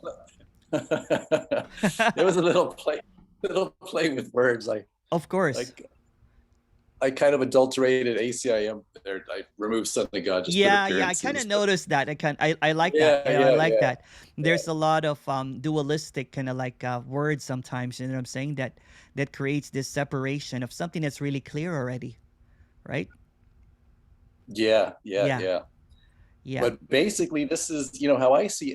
I'm a big fan of ACIM. I just think that the open secret is like a purified form of ACIM. It's very potent. It's very boom. Yeah. It's kind of like the 80s ACIM did it, and then now this message is delivering the same part.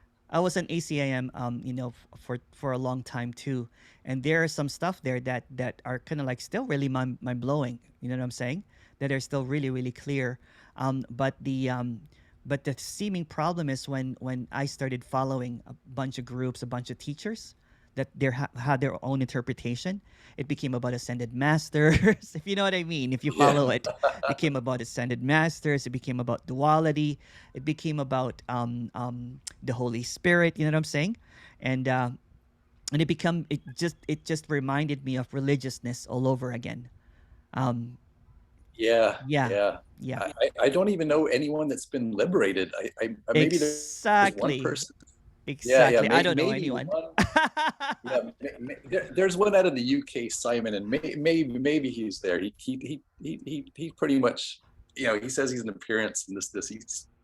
His stat songs are pretty short too. So, but that's some pretty lousy statistics. It is. I was researching that for quite a while too. Kind of like what I said yesterday. I was kind of like, you know what? I'm sick and tired of this seeking. I can never get anywhere. Let's get some proof. You know what I'm saying? Let's get some credibility or something, some people. And I found, Richard Sylvester. I'm like, wait a second here. And I found a whole bunch of apparent. When I was doing Nothing Media, the Nothing Conference, there were about 40 people there. About half of the people, more than half actually, had their first, glimpse or this apparent awakening through the open secret. And I've never heard a single one from A Course in Miracles. So, yeah. I did I did like Kenneth Wapnick in the beginning, to be honest. That was one of the, but he died. So, Yeah, no. And there's just seemingly a lot of distortions. You know what I'm saying? I'm like, okay, I don't really want to, keep on, following the adventures of ascended masters, Yeah, and that kind of stuff. And then I met the person that wrote that, and I was like, there was just no resonance, right? It was just this, yeah, if you know what I mean, yeah. yeah. It's a And there's some beautiful people that, masterpiece, but yeah, and there's some people that have clarity, but they've stayed away from A Course in Miracles, if you know what I mean. They're not a part of that anymore. yeah. There's some really kind of like I'm not gonna mention names, but there are some ones that has this spark, you know what I'm saying, and they were actually smart to to kind of like speak outside of the book, because it can get really how do I say, it could be really laborious, it could be really Yeah, complex.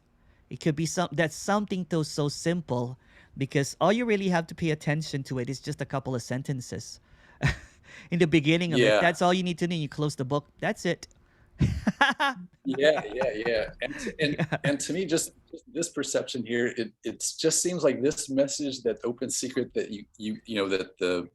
that you're sharing, and a few others, for me, it's just like ACIM, very distilled. So that same time that you spend on this, it's very potent. It's very aggressive message. There's a lot of love behind the things that's coming out of there, and in doing so, there's a lot of shredding and shedding concepts, Yeah, but it's it's beautiful. It's so beautiful. it's just straight up, but that's basically, it's just straight up. It's just as it is. I was so enamored and so kind of like into the fantasy, the fantastical, all of this spirituality and everything, and it just kept on. It just keeps the imagined character in the story, all these fantastical ideas of what is, and it's just and that's what I did for quite a while, and I was teaching it. Yeah. And I listened to Simon Set's song, and he kind of put, I don't know, there's a few gold nuggets there, but something like, the most kindest thing that, and this is along lines of what you're doing in Yeah. the other non-radical, radical non-duality speakers, but basically the kindest thing that you can do to a rotting corpse is to just let them know you're not that. That's the kindest thing you can do to a false identity of a rotting corpse. It's frightening to be identified with that. So the most kindest thing you can do in this planet is to share that message. A very difficult message to share, but that's the kindest thing that you can do. If time was to be of use, that was, and Yeah. it resonated. Yeah. Makes sense. Yeah. Totally. Yeah. You're not selling hopium. No, I like that. no hopium, and we're so used to hopium. I mean, this is like Oh hopium yeah, recovery. it can be really intoxicating though. It's the hopium is just a really nice high, and it keeps it maintains the intoxication, and it maintains the delusion, the hallucination that there is something to attain, there's something to achieve. You'll get there, and it creates this promised land. It's the same as religion. It's the same as reincarnation. It's the same as going to heaven. It's just recycled ideas. All ideas are Yeah. recycled, and they're all illusory. So all of these ideas about final step, last, final stage of enlightenment is just hogwash. It's the same as going into what do you call it, dying and having a planet on your own and having like 7 virgins or something to accompany you. It's just this carrot. It just got a little bit smarter, because that's just fantastical. So it gives you can have it now. You know what I'm saying? You can have it now. But if you can't have it now, it means that you have to work on your karma.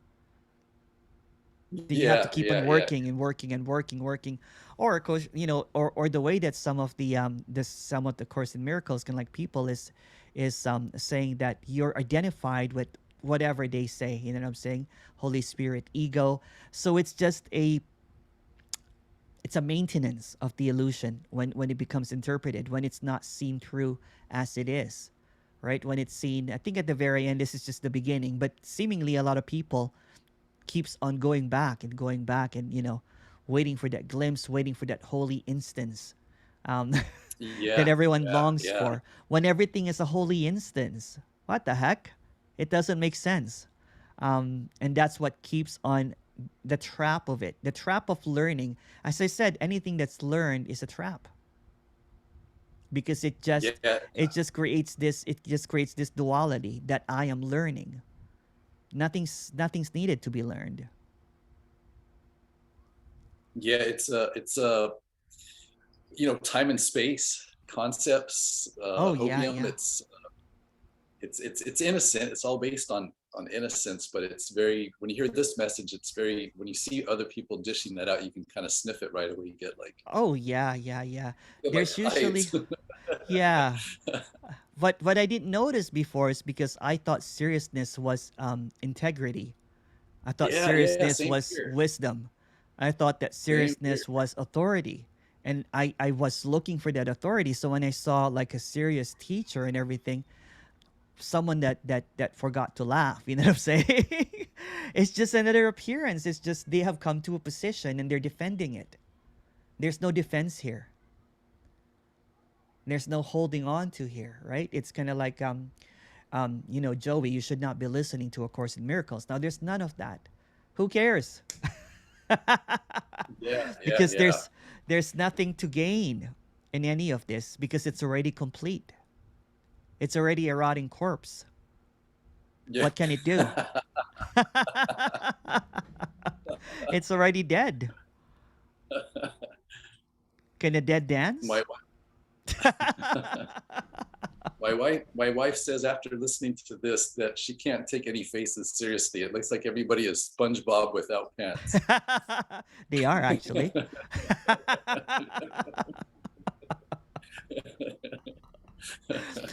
It's kind of funny because when my mom and dad are kind of like, you know, my mom wants to go to church, but you know, it's difficult because she's in a wheelchair now, right? And my dad is kind of like, oh, you know, and now she's fasting and everything. So when they're kind of like going back and forth, I can't help but laugh sometimes. And I just have to run away because it must be insulting, you know, when your kid is laughing, when you are bickering back and forth, because there's no seriousness in it anymore. It's like, okay, I gotta go. Sorry. And I'm like laughing my ass off because it's just okay. That's why they should not watch this video. They just appear like cartoon characters. You know what I'm saying? It's just this really characters that are just bickering back and forth, but none of this is real. But it feels absolutely real. So the laughter is because the seriousness is gone. The character Emerson before would try to fix it. Will be like, hey mom, you know, and everything. And then we'll talk to my dad, kind of like be the mediator. I can't take that role anymore. There's just this giddy kid around. It's like a toddler now, you know what I'm saying? it just can't take it anymore seriously. or when my sister is kind of like, talking about my brother and she'd be like, oh, this and that, I just mute myself because sometimes I'm laughing so hard. I'm like, oh yeah, oh that's really, oh wow. Or my friend that was just talking about, she's complaining about someone's social media post. I'm like, oh my goodness, you know. But it's just innocent, so it's not lesser or more or whatever. It's just funny. It's just funny. It's just there's the appearance just became lighter. It's not serious anymore. Yeah. Or I'll tell you a funny story. So this morning, kind of like I wanted to tire out my dog because my puppy has puppy energy, so it knocks out lights and everything, and my brother is helping me out. I'm like, okay, I need your help, to kind of like take care of the puppy, but so what I did this morning at 6 o'clock in the morning, 5 o'clock in the morning, I can't remember. I slept at 5 o'clock, so 6 o'clock in the morning, I took the puppy out, right? Puppy out, we were kind of like playing, really, really blissful playing and everything. I keep on doing this. I don't know why, But I keep on stepping into shit. Someone else is gonna like dog poop in a park because everybody takes their, dog in a park. And I was kind of like, I had a Karen moment. I'm like, I should be reporting this person, whoever is gonna like, leaving their dog poop. How irresponsible, that kind of thing. And I was laughing in that narrative, that Karen moment is just what's happening. When it's seen, when there's this seriousness, then that becomes this elevated kind of like, what, I'm gonna find it, and it becomes an action. But there's just this narrative. It's kind of like almost like an app that kind of like gets kind of like, it's a reaction. Kind of like when, it's like reaction. I'm like, oh wow, someone keeps on, and I'm kind of like, hopping along with one of my shoe, because I'm kind of like holding my shoe with poop, and I was just like laughing so hard that I fell on the floor laughing. Life is just as it is, and it's just a comedy. It's a comedy because there's this kind of like narrator that kind of like makes it serious, but it's just that. So whatever seems to appear is not taken seriously anymore. I like that quote because it any serious kind of likeness is just laughed at. It just becomes this. It's like a tragic comedy show, but no one in it. Yeah, I've been enjoying what's coming through there. A lot of things coming through there are just so funny. I don't even think you even mean them to be funny, but just some little word things are just, we're all enjoying it here. But yeah, that quote really reminded me of kind of what's coming through there. It's we're coming out of a cult. We're being raised in this cult of seriousness, and Yes. we're all MK Ultra. I can relate with all the stories that you're sharing. The past, Yeah. the seeking. I mean, serious torture. I mean, Oh, it's serious yeah. torture. It is. And the more driven you are, like I hear all your painful stories of seeking, and I read Richard Sylvester's book too. That's pretty funny. Isn't that great? But because a serious seeker can relate, and I've been very, very serious. And, my stories are, they're horrible. Just it's almost embarrassing to say them now. Before they were bragging. Say like, it, say it. Brag it. It's all right. Say it. Oh, I like did all hearing kinds of them. things. I did like a 40-day water fast. Oh wow. I mean, I was so weak. I remember towards the end, I couldn't even walk much into the 40 forest. I was days, staying yeah. at 40 days, all these, and then even worse things than that. But Yeah. and I was going there, and I was, just ready to collapse, barely walking, no energy, and I'm already skinny, but I was like really, really skinny. Oh wow. Yeah. And then there's this mountain lion. All of a sudden, to the forest, there's a deer and a mountain lion coming 6 trillion miles an hour. They just whiz right by me. I couldn't have done anything. And it's just like, and I shared this story with this other person, and he goes, "Yeah, man, that means something. It means that look how hungry the mountain lion." Do you see the symbolism in that? Yeah. And then you get all special. Yeah. Yeah. Everything becomes, this superstitious belief system of something that is, you become the center of the story. Like this is happening to me, and this is, I am life itself, that kind of thing. And this all has meaning and purpose. And yeah, been there, done that. You know what I'm saying? And it's painful. It's painful. Oh, it's painful. Yeah. Painful. That's that specialness that you think is, you're conditioned to think this is the right thing. You're trying to save the world and all these things. And but can you really just? Yeah. It was so funny when I thought that I could really save the world. I have it's kind of like a TED talk or something, and I had this 2,000 people that was watching it, and I was really convinced, what I'm saying, what I was, when I was a teacher, and I believed it, what I'm saying. I was basically calling for a revolution, for helping other people and everything, and it was just, I was so convinced, what I'm saying, in this spirituality, that I could achieve that, and everyone around me, saying that's how cults get started. Saying when there's this leader that's really, really convinced, and it goes all out. What I'm saying. If you look at some of the I'm not going to name names, but there's going to be some apparent speakers that became teachers they have this glimpse, you know what I'm saying, kind of like of clarity, and they sometimes write books or they can like talk about it and everything, and there's just this clarity, and then the tiny mad idea of seriousness creeps in again. The me Yeah, comes in, and yeah. all of a sudden, they are now the savior. they, they are they can now save the world, or they are the only one. You know what I'm saying? They're the only one here. The rest is asleep, and I'm the only one that is awakened. And it becomes this, and it's just, and they're so convinced. You know what I'm saying? But they also know Yeah. it's bullshit. Yeah. I won't mention names either, but I saw that happen real time. Now there's the tiny mad idea, the specialness crept in, and now there's a way to be without thoughts, and like Yes, just yes, kind yes, yeah. of I can do that too. You know what I'm saying? Because I can, yeah. But I don't think they see it. I think they just get lost in it. It's All of a sudden, again, you know what I'm saying, when someone is declaring truths and everything, seekers are so gullible, and so vulnerable that they believe, because yeah, their suffering is so strong, right? So it's an easy prey, right? And of course, yeah. the person say, well, you're going to do this, you're going to pay for this and that, I'm going to evaluate you or whatever, and they're trapped now. They're trapped now. Yeah. They're all of a sudden, they get into this. They've given away all their power now. Although they don't, no one has any power. So this idea that someone can liberate them, can save them, although this person does not even have any credentials. No one's ever even fallen from this person, and they're claiming this. It's just so laughable. It's just so laughable that it's convinced now. You know what I'm saying? But kind of like, what we're talking about, A Course in Miracles. Show me a person that has fallen away from Course in Miracles. Where? Yeah.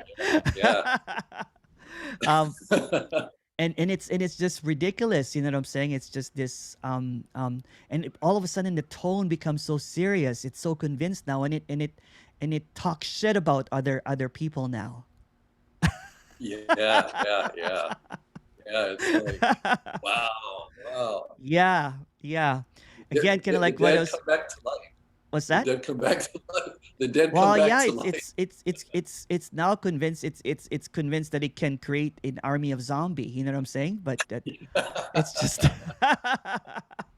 and that's kind of like spirituality 101 when you sit. That's another religious thing. You sit there and you make eye contact with everybody. Oh yeah. That's like I did that. kindergarten. I did that. It's like, and then there's many techniques to it. It's so easy. You know what? I can even, it's so easy. Just watch a lot of Yuji Krishnamurti and watch that person that you're talking about. It's copycatting that. All the words, you know what I'm saying? All the words are just coming out. I'm like, what the hell? And it's adding that with the apparent other kind of like, sages teachings. It's probably reading a book in front of it, you know what I'm saying? And just kind of like, it's just such a con. I said it. Yeah. It's such Thank a God con. for this message. It is. Yeah. Thank God for this message. J.P. Sears, I mean, he's still mainstream, but at least he kind of, turns down the volume a little bit. But that'd be a good. If you guys ever cross paths, I think this would be right up his alley. No, I don't know him. You don't know? Okay. He's this guy that does. Oh yeah. The spiritual. funny, yeah. That Well, you know what? red hair. There's nothing really needed for this. You know what I'm saying? It is what it is. Even that is just a playground. You know what I'm saying? It's just a playground of an apparent bully. You know what I'm saying? Kind of like bullying around, but it's just a kid. It's just a play in the playground. You know what I'm saying? And it's just, and I kind of, you know what? It's just what is. There's also innocence in that. The one thing about ACIM that I think is kind of interesting, where it gets a little hardcore, is it does say that that the apparent character made this or imagined this. No. And they have. See, that's the dualistic thing about that. That's the kind of like, that's the story creating a story about a story. It's like spoon feeding of something that's obvious already. Right? It's already obvious that this is just an appearance, And then there's just this, no one's making this appearance. So it creates this creator syndrome, that you're a creator. So that's the thing that that is a miss, you know what I'm saying, with the choruses, because it creates this separation of a creator and a created. Yeah. At least my interpretation, it says that you think you did this. So you're right. It says you think you did this, but you didn't. Yeah. And But it so still therefore- creates. It creates this. Yeah. It still creates that. There was a point that there was a point that it was just a trap, basically another trap, because all of a sudden, because it's not enough, you think that you have to go to different teachers and everything, and but there was actually one character that I contacted, and contacted me because heard my communication, an apparent character that has been listening to this for quite a while, and basically said that what you're saying is kind of like a spot on of the suspicion that there's no Christ, there's no Jesus, it's just all Christ, it's just all emptiness. But there's just this, you know what I'm saying, and you can call it whatever, chocolate sundae, cheesecake. It's just this, and there's nothing that, the problem sometimes with this religiosity is that it creates this separateness, specialness, sacredness, holiness, and all of that is just words that is just masking or labeling something that is not a quality. Because when it becomes a sacred, a holy, or whatever it seems to appear, then it becomes something to attain, something to aspire, a hope. It's like a Star Wars trilogy that became a 9-part series, and it's A New Hope. It just keeps on coming up with stories. A New Hope. I don't know I don't know how many Star Wars movies that it made. But I was done with Return of the Jedi. You know what I'm saying? That's it. But it just keeps on coming up with sequel. That's what is this illusion. It's just a maintenance of a franchise. The franchise of me. Now it becomes a Disney. Now it becomes Disney, Marvel, and everything. You know. I think one of the times that you mentioned, it's a shape-shifting form or idea that just keeps shape-shifting. Yeah. It's brilliant. It's brilliant. It's beautiful. I just saw. I see someone's hand up, so I'll get up. But we just saw a movie on Netflix, I Am Mother. Oh yeah. I don't know if you saw that, but that was kind of cool. Little kind of sad song kind of movie. It's got good reviews and stuff. That's. Was that the Android? Non-Duality. Yeah. I think I've watched it. Yeah. The Android. It's kind of like, I like dystopian movies. Yeah. It was based on oneness. It would be this message, and well, I don't want to spoil it for anyone that hasn't seen it, but it's got a good. I had to look up on YouTube the explaining and just to see if I missed any. All right. I'll look it up. Cheers, Emerson. Cheers. Thank you, Joey. Okay. Thank you for sharing that. That's beautiful. Thank you. Oh, hi, Susie. Hello. Hi, Emerson. Hello. Hi.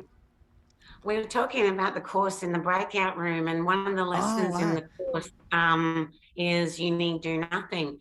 And that's something implying that you need do nothing when it's just nothing happens. Yeah. Nothing happens. There's no you to do. Yeah. Or not to do.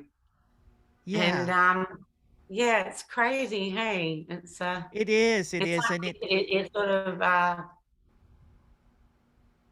there's like the whole thing is it's like a destination to get to when it's already it's already hot and complete. It's already complete. So so I don't really even revisit, you know what I'm saying? It's just what it is. But seemingly in the story anyway, that apparently helped this character from Catholicism into A Course in Miracle, and this kind of like, what the hell is going on, kind of thing. But now that it's seen that that's also just a narrative again, right? It's almost like in a story, it's like it was almost like an obstacle because there's a thinking that there's a doer when it's just really simple as it is. There are some beautiful kind of like I like the way it's that I like the beautiful. way that Joey kind of like tweaked that, you know, statement and took away some words, and it makes kind of like it's radical now rather than something that is fantastical. It's just what Yeah. is. Yeah. Yeah, and I mean Beautiful. there is some beautiful pointers. Like you know, there is some sayings of the course that really, you know, but I mean it doesn't matter. It's not important. But I'm just saying it's just like it seems like it's a way to get somewhere. And then and I mean Yeah. this character was on that path for 20 something years, and it just perpetuated the guilt. There's just The such this like shame, the the guilt. Oh, shame of the separation that never occurred. yeah. Yeah. And Far out, you know. totally. Like, And it also got you me know, into it never channeling. occurred. Like now, for the rest of it, I'm going to be guilty. You know, it's just a contradiction. It is. It's a fantastic. It is like it is like a fantastical story though, but it also kind of like it's kind of funny with that kind of stuff. It also kind of like, you know, I started looking up channeling. You know, all of this. Like it's so crazy. I said to Richard, you know, it's just a story, but like, It's you know, and like it's non-duality is just what's appearing. It's just this, and then and people I can say, and there's no people, but you know, just for lack of better words, but they can say it can't just be this, but it can be some kind of ascended being like Ptah telling you, channeling some, you know, it's like what you said, the seeker kind of like wants that kind of, you know, it can be really gullible, and oh this was yeah. very gullible. This Oh, was really it that's why it's a tragic comedy, right? Because I thought that the character, you know, had some smarts in him, but looking back, it it kind of like, what the hell? Like, you know, I was believing in Atlantean ascension, all the stuff. You know what I'm saying? Sidus and cities and all of these powers and everything. It's or kind of like, and I'm also looking at my dad. You know what I'm saying? My dad is and my mom. You know, they're intelligence and everything, but here they are, kind of like, you know what I'm saying, fasting for Catholic, kind of like, you know, Lent. I don't know what it is now, yeah, something like lame. that. It's Yeah. it is what it is.